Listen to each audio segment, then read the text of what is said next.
ಇವತ್ತಿನ ದಿನ ಪತ್ರಿಕಾ ಭವನದಲ್ಲಿ ಜನತಾದಳ ಪಕ್ಷದ ಎಲ್ಲ ಮುಖಂಡರ ಜೊತೆ ಸೇರಿ ಏನು ಕಲಬುರಗಿ ಜಿಲ್ಲೆಯಲ್ಲಿ ಸ್ಯಾಂಡ್ ದಂಧೆ ಕಡಿವಾಣ ಹಾಕಲು ನಾವು ಜನತಾದಳ ಪಕ್ಷದವರು ಇನ್ನು ಮುಂದಾಗ್ತಾ ಇದೀವಿ. ಯಾಕಂದ್ರೆ ಇಲ್ಲಿಗಲ್ ಸ್ಯಾಂಡ್ ಮೈನಿಂಗ್ ಬಳ್ಳಾರಿ ಮಾದರಿಯಂತೆ ನಮ್ಮ ಕಲಬುರಗಿ ಜಿಲ್ಲೆಯಲ್ಲಿ ನಡೀತಾ ಇದೆ. ಅದು ವಿಶೇಷವಾಗಿ ಯಾರು ಕ್ಯಾಬಿನೆಟ್ ಸಚಿವರಿದ್ದಾರೆ, ಇಲ್ಲಿಂದ ಕ್ಯಾಬಿನೆಟ್ ಸಚಿವರಾಗಿದ್ದಾರೆ, ಶಾಸಕರಾಗಿ, ಅವರ ತಾಲೂಕುಗಳಲ್ಲೇ ರಾಜಾರೋಷವಾಗಿ ಅವರ ಫಾಲೋವರ್ ಮುಖಾಂತರ ಏನು ಸ್ಯಾಂಡ್ ಮೈನಿಂಗ್ ದಂಧೆ ನಡೀತಾ ಇದೆ ಅದಕ್ಕೆ ಕಡಿವಾಣ ಹಾಕಲೇಬೇಕಂತ ನಾನು ಮಂತ್ರಿಗಳಿಗೆ ಆಗ್ರಹ ಮಾಡ್ತಾ ಇದ್ದೀನಿ ಮತ್ತು ಸರ್ಕಾರಕ್ಕೆ ಕೂಡ ಆಗ್ರಹ ಮಾಡ್ತಾ ಇದ್ದೀನಿ. ಯಾವ ತರ ಬಿಜಾಪುರ ಮಾದರಿಯಂತೆ ಇವತ್ತು ಸ್ಯಾಂಡ್ಗೆ ಅನುಮತಿ ಕೊಡಿ, ರಿವರ್ ಸ್ಯಾಂಡ್ ಇಲ್ಲಿ, ಯಾಕಂದ್ರೆ ದನ ಕರುಗಳಿಗೆ ಇವತ್ತು ಕುಡಿಯೋಕೆ ನೀರಿಲ್ಲ. ಇವತ್ತು ಎಷ್ಟೋ ಹಳ್ಳಿಗಳಲ್ಲಿ ಇವತ್ತು ಟ್ಯಾಂಕರ್ ಮುಖಾಂತರ ಇವತ್ತು ನೀರನ್ನು ಸಪ್ಲೈ ಮಾಡೋಕೆ ತಾವೇ ಅನುಮತಿ ಕೊಟ್ಟಿದ್ದಾರೆ. RDP ಮಿನಿಸ್ಟರ್ ಇದ್ದಾರೆ, ಜಿಲ್ಲಾ ಉಸ್ತುವಾರಿ ಮಂತ್ರಿಗಳು.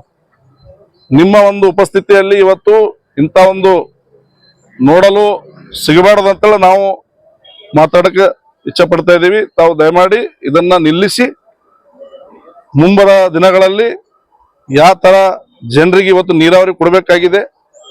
ಮೊನ್ನೆ ಸಚಿವ ಸಂಪುಟದಲ್ಲಿ ಹಲವಾರು ವಿಷಯಗಳನ್ನ ತಾವು ಏನು ಹೇಳಿದಿರಿ ನೀರು ಕೊಡೋ ಮುಖಾಂತರ, ಅದ್ರ ಬಗ್ಗೆ ತಾವು 24/7 ನೀರನ್ನ ಕುಡಿಯಕ್ಕೆ ಗ್ರಾಮಗಳಿಗೆ ಮತ್ತು ಎಲ್ಲಾ ಪಟ್ಟಣಗಳಿಗೆ ಎಲ್ಲಾ ತಾಲೂಕು ಹೆಡ್ ಕ್ವಾರ್ಟರ್ಗಳಲ್ಲಿ ಕೊಡುವಂಥದ್ದು ಪ್ರಯತ್ನ ತಾವು ಮಾಡಬೇಕು. ಇಂಥ ಒಂದು ಸ್ಯಾಂಡ್ ಯಾರೇ ಮಾಫಿಯಾಗಳು ಇವತ್ತು ಮಾಡ್ತಾ ಇದ್ರೆ ಅದನ್ನ ನಿಲ್ಲಿಸಬೇಕು. ಎಲ್ಲಾ ಟೆಂಡರ್ಗಳನ್ನ ಶೀಘ್ರದಲ್ಲಿ ಕ್ಯಾನ್ಸಲ್ ಮಾಡಬೇಕು. ಮತ್ತು ಈ ಒಂದು ಹಿಂದಿನ ಏನ್ ಇಲ್ಲಿಗಲ್ ಆಕ್ಟಿವಿಟೀಸ್ ಆಗಿದೆ ಇದಕ್ಕೆ ಎನ್ಕ್ವೈರಿ ಕಮಿಷನ್ ಕೂಡ ಇವರು ಕೂಡಿಸ್ಬೇಕು.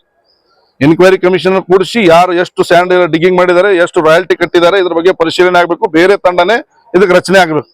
ಇದೊಂದು ದೊಡ್ಡ ಸ್ಕ್ಯಾಮ್ ಇದ್ದಂಗೆ. ಇದು ಕೋಟಿಗಟ್ಟಲೆ ದುಡ್ಡನ್ನ ಲೂಟಿ ಮಾಡಿದ್ದಾರೆ.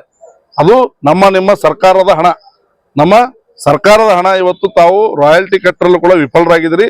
ವಿದೌಟ್ ರಾಯಲ್ಟಿ ಹಲವಾರು ರಾಜಾರೋಷವಾಗಿ ಇವತ್ತು ಎಲ್ಲಾ ಅಧಿಕಾರಿಗಳು ಯಾರ್ಯಾರು ಇದಕ್ಕೆ ಸಂಬಂಧ ಇದ್ದಾರೆ ಅವ್ರನ್ನ ಕೂಡಲೇ ಸಸ್ಪೆಂಡ್ ಮಾಡ್ಬೇಕಂತೇಳಿ ನಾವು ಆಗ್ರಹ ಮಾಡ್ತಾ ಇದೀವಿ.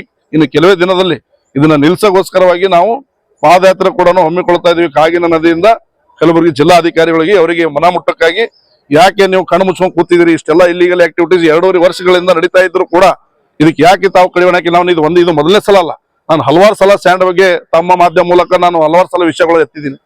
DC ಅವರಿಗೂ ಕೂಡ ಫೋಟೋ ವಿಡಿಯೋಗಳು ಕಳಿಸಿದ್ದೀನಿ ಅವ್ರು ಇಲ್ಲಿಗಲ್ ಮಾಡೋದು. ಆದ್ರೂ ಕೂಡ ಇದಕ್ಕೆ ಆಕ್ಷನ್ ತಗೊಳ್ಳಲ್ಲ ಅಂತಂದ್ರೆ ಇವರು ಕೂಡ ಅದರಲ್ಲಿ ಇಲ್ಲಿಗಲ್ ಆಕ್ಟಿವಿಟೀಸ್ ಅಲ್ಲಿ ಶಾಮೀಲ್ ಇದಾರೆ ಅಂತ ಅರ್ಥ ಆಗುತ್ತೆ. ಅದಕ್ಕೆ ನಾವು ಖಂಡಿತವಾಗಿ PL ಕೂಡ ಫೈಲ್ ಮಾಡ್ತೀವಿ. ಇದ್ರ ಬಗ್ಗೆ ಕೋರ್ಟ್ ಮುಖಾಂತರ ಕೂಡ ಹೋಗ್ತೀವಿ. ನಾವು ನ್ಯಾಯ ಸಿಗೋವರಿಗೆ ಕೋರ್ಟ್ಗೂ ಕೂಡ ನಾವು ಹಾಕಿ ಇದಕ್ಕೆ ಎನ್ಕ್ವೈರಿ ಕಮಿಷನ್ ಕೂಡ CID ಎನ್ಕ್ವೈರಿ ಆಗಲಿ ಅಥವಾ CBI ಎನ್ಕ್ವೈರಿ ಆಗಲಿ, ಇಂಥದಕ್ಕೆ CBI ಎನ್ಕ್ವೈರಿನೇ ಆಗಲಿ ಅಂತ ಕೂಡ ನಾನು ಆಗ್ರಹ ಮಾಡ್ತೀನಿ ಅಂತ ಇವತ್ತು ಜನತಾದಳ ಪಕ್ಷದ ವತಿಯಿಂದ ನಾನು ಹೇಳಲು ಬಯಸ್ತಾ ಇದ್ದೀನಿ. ಯಾರೇ ತಪ್ಪಿಸ್ತಿದ್ರೆ ಅವ್ರಿಗೆ ಕೂಡಲೇ ಶಿಕ್ಷೆ ಆಗಬೇಕು. ಇದನ್ನ ನಿಲ್ಸೇಬೇಕು. ನಮ್ಮ ಹೋರಾಟ ಎಲ್ಲಿವರೆಗೆ ರಿವರ್ ಸ್ಯಾಂಡ್ ನಿಲ್ಲೋದಿಲ್ಲ ಅಲ್ಲಿವರೆಗೆ ಹೋರಾಟ ನಿಲ್ಲೋದಿಲ್ಲ. ಇಂದು ಇವತ್ತು ಇಲ್ಲಿವರೆಗೆ ನಾವು ಮಾಡ್ತಾರೋನೋ ನಿಲ್ಲಿಸ್ತಾರೋನೋ ಅಂತ ನಾವು ನೋಡ್ತಾ ಇದ್ದೀವಿ. ಆದ್ರೆ ಇದಕ್ಕೆ ನಿಲ್ಸಲು ಯಾವುದು ಕೂಡ ಒಂದು ವಿಷಯ ಕಾಣ್ತಾ ಇಲ್ಲ.